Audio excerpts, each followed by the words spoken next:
just kind of thinking, like, everybody who's seen a FedEx truck, once you've seen that arrow that's in the logo, you can't unsee it.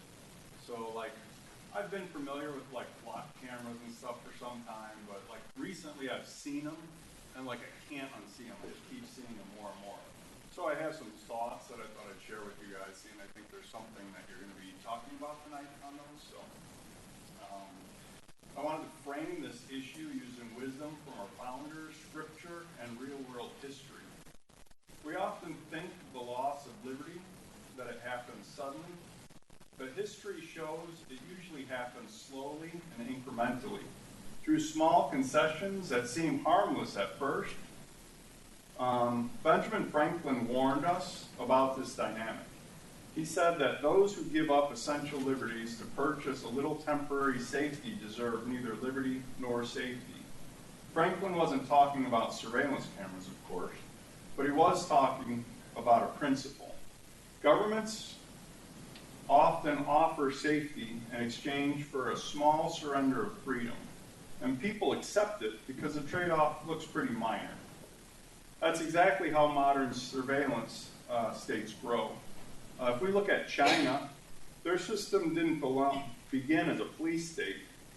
It began with cameras for traffic enforcement, then cameras for crime prevention, then cameras for public safety, and then cameras for social stability. Each step looked reasonable.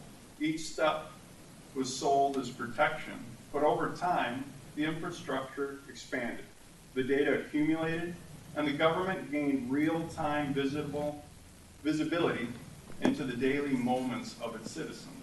What began as a tool for catching criminals became a tool for monitoring everyone. China's surveillance state wasn't built overnight. It was built through 1,000 small yeses.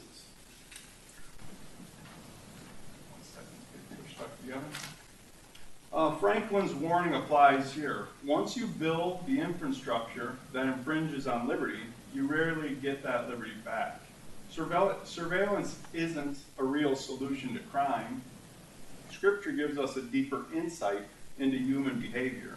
Ecclesiastes 8:11 says, "Where justice is not executed swiftly, the wicked are emboldened to do evil." Cameras don't create consequences. Cameras don't deliver justice. They simply record wrongdoing. What deters crime is swift, certain accountability, not expanding surveillance over people who haven't done anything wrong. Our founders understood this too. John Adams said, "Our Constitution was made only for moral and religious people. It is wholly inadequate to the government of any other." A free society depends on internal restraint, not external monitoring. Cameras don't make people moral, they make people watched. So I'm asking this council to consider not just what these cameras do today, but what they will enable tomorrow. Technology never stays where it starts. Once the system exists, it can be expanded, repurposed, and integrated with other surveillance tools. Surveillance grows through dynamic leaps, or surveillance grows not through dynamic leaps, but through quiet additions. And history reminds us of something important.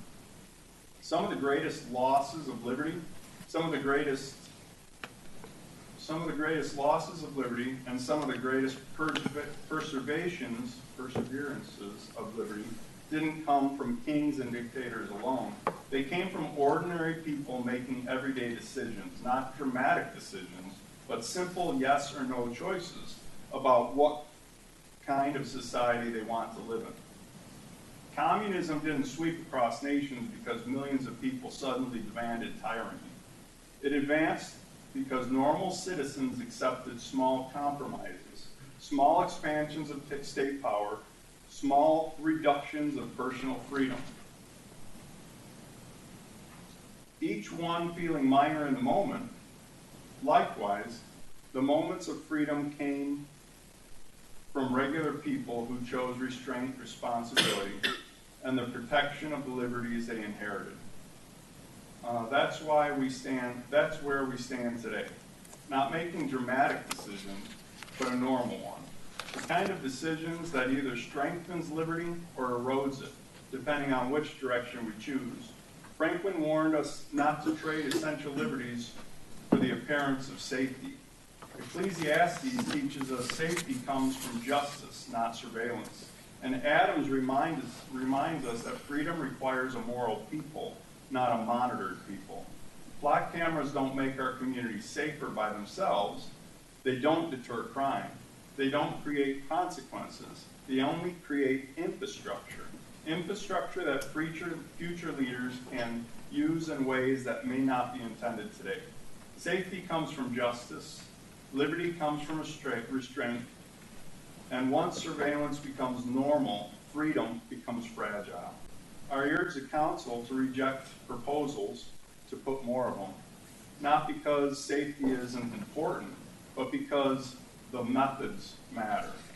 Let's strengthen justice, not expand surveillance. Let's build a community that is safe because people fear God and honor King Jesus, not because they fear being watched.